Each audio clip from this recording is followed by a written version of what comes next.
If you go on to enjoy the video, do me a favour and hit that like button. It really does help out the channel a lot. And through Team of the Season, we are going to be doing a hell of a lot of player reviews. And of course, if you need any coins to get you through Team of the Season, head over to u7buy.com. Through Team of the Season, they are doing a pretty big promotion. 15% off when you use the code TVM at checkout. The link is in the description. What is going on, guys? Tim here. Welcome back to another video, a moaning video if you will, but it's kind of like a what the hell have EA done to Team of the Season and why? Is there something else coming after Team of the Season that is going to be bigger and better? That is kind of my thought process right now. So this was released yesterday. I don't know why they did this. They've never done this in the history of any promo ever. But they announced the full Team of the Season a full 24 hours before it was actually due to be released. Now, I am making this video a little bit late, so it's going to be outdated very soon. You might even be watching it after 6 PM if, like me, you sit down in the evening and watch a couple of videos. And I do apologise for that, but I've had things to do. I will talk. I know a lot of people are going to be clicking on this. You don't really know who I am, what I do, etc. But I will be making a video with regards to Road to Glory and a few other things, and going to talk about future endeavours as well as FIFA 22 and the like. I'll do that probably toward the end of Team of the Season. But for now, let's talk about what the hell EA are playing at, really. So that's the team. 15 cards. Obviously, it doesn't include SBCs and objectives, I hope. I'm assuming all 15 of those are going to be the cards that go into packs. So let's assume we're going to have one objective player, because we'll also have, I think the Saudi League is the other league that drops. We'll find, well, I'll find out in 3 hours. You'll find out maybe, or you already know. But I think one objective player from each league. And then, of course, we'll have an SBC or 3 throughout the week, which is fine. But the problem with that, of course, is that it doesn't match up to the amount of cards that we normally have in a Team of the Season. I think 20, is it 22, 21, 22, maybe even 23 players we normally have in a Team of the Season. So let's have a look at the ratings before we do anything else, actually. So 96 Kevin De Bruyne, that is exactly the same rating as his Team of the Year. In previous FIFAs, and I'm not talking about FIFA 20, I'm talking about 1918 and beyond, or further back.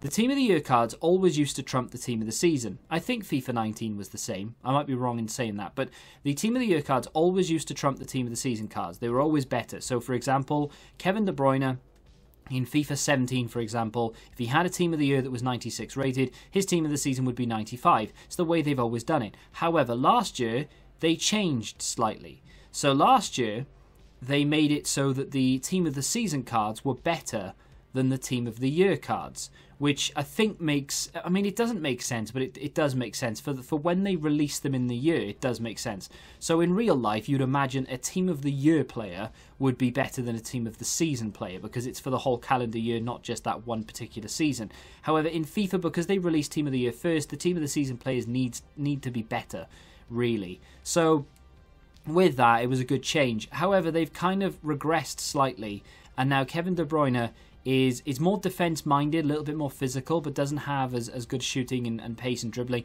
as the Team of the Year, but they are the same rating. Bruno Fernandes is worse than his Team of the Year card, which is, I mean, it just makes this card almost pointless. It's not pointless, but it is almost pointless. It's a bit of a, well, here's a card that you can go out and pack now. It's in packs again, happy days, but it's not going to be as good as one that's already on the market, which is very irritating to me anyway. The other thing, of course, is that the ratings in general are actually quite low. So without just staring at this image constantly, we'll go over to last year's Team of the Season, which is that right there. So 99 Kevin De Bruyne. Why, for some reason, last year, where he didn't have as good a season, in my opinion, as he's having this season, did he get a 99 rated card? I don't know. But look, I mean, we've got two 99s there, a 98, two 97s, and then you've got your 96s, right? This year, we don't have any 99s, 98, or 97s. They start at 96. There are 4 of them, I think.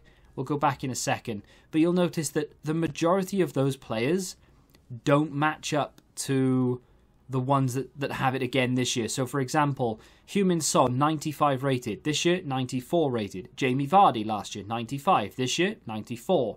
Alisson obviously isn't in it this year, but it's the same premise because him and Edison are basically the same rating. But Edison's card this year is a 94, I think, whereas last year it probably would have been something like a 97. What else do we have? Rashford, 94. This year he's 93. Do we have anyone else in there that I'm missing? I think I've been through Vardy, Heung-min Son, Rashford. Obviously, De Bruyne's 3 overall lower. But you get the idea. It doesn't really make an awful lot of sense. To me, anyway, it doesn't make an awful lot of sense as to why they've gone out and lowered the ratings of these cards. They're ruining Team of the Season by not putting as many cards in packs. Harry Kane, did he have a Team of the Season last year? I don't know, I just missed that. But either way, the bottom is higher. So Fofana and Luke Shaw, the two players who are at the bottom of the pile, if you will, if you pack them, you're going to be better off this year than if you'd packed, what was it, Henderson and the other guy that was 88. I can't remember who it was. Soucek. No, not Soucek. What's his name? Leicester centre-back. I can't remember his name. That's going to really bug me. I've literally just looked at it, but I can't remember. It begins with an S. Anyway, him. So those were the two at the lowest. So if you opened the guaranteed pack last year and you packed one of those, it was terrible. This year, if you pack one of these two, it's not that bad. I know it's not going to be your Rashfords or your Vardys or your De Bruynes and what have you. But Fofana, that's a very good card. And then Luke Shaw, of course, has a very good card as well. Really looking forward to using that João Cancelo. He is by far the best right back in the game. What I want to do is come over to Footbin. And I want to have a look. Oh, they've got the cards on the market already. I want to look at Fofana. And the reason I want to do that is because he already has an 86 rated Future Stars card. Now, it's one of those things, irritates me slightly. Okay, so they don't have the in-game stats. But this irritates me because EA must have known at the time of making the Future Stars, Fofana's on for a Team of the Season here. So why are we going to give him a Future Stars card if we're going to just upgrade him in the future anyway? We're going to make people do this objective. I just realised how big that is on your screen. We're going to make people do this objective, and we're going to then release a card that's 3 overall higher in a month or two. Failing that, of course, if they didn't know Fofana was going to get a Team of the Season because they can't, read the future, then don't give him a Team of the Season because we've already given him these cards. I know, fair enough, 3 of them are largely irrelevant. It's the 86 that people would have been, using, and myself included. I've used the 86 a fair bit. He's actually a very good player. But give it to someone else. The amount of people that they've left out a Team of the Season, and I know there's still time. I know there's still time to give them objectives and SBCs, but they've left out.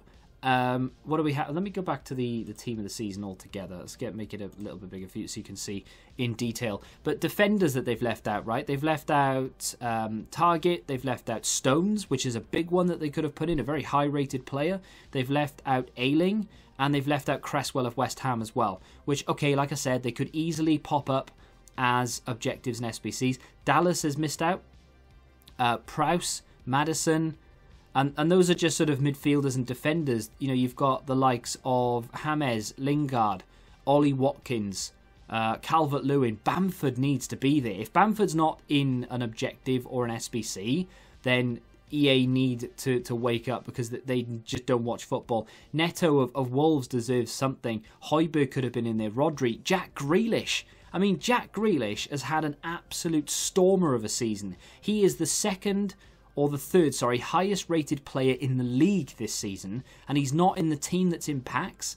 Absolute madness. There's only one goalkeeper there in Edison as well. They've left out Martinez of Aston Villa. Mendy of Chelsea's had a decent season with 14 clean sheets. So, yeah. I'm not saying that any of those cards that they've chosen need to be taken out. Even Fofana, leave him in there. Give us more players. Last year we had 20 plus. This year we've got 15. And in doing so, you've left out a lot of players that could easily be given Team of the Season cards. Regardless of whether you give them SBCs or objectives, there are plenty to go round. And for me, I am disappointed. Even before we get it today, I am disappointed in what EA have done with Team of the Season already. I moan a lot, and EA don't have to do an awful lot to get on my nerves. But they really don't help themselves when they do things like this. There is absolutely no reason to only release 15 cards. There is zero reason whatsoever. Drop 20. Drop 25. No one's going to moan if you drop 50. They won't. So why not just do it? Doesn't make any sense to me. Is there a bigger and better promo coming through the summer for the Euros? I'm leaning towards yes. That's why we have slightly lower rated cards. So they're expecting Kevin De Bruyne to maybe do things for Belgium in the Euros to get maybe a 97, 8 and 9 possibly. Same for Bruno Fernandes, possibly Harry Kane and so on and so forth as well. Let me know your thoughts on that. If you have enjoyed this little moan, do me a favour and hit that like button. Subscribe to the channel if you're new, and until the next time, goodbye.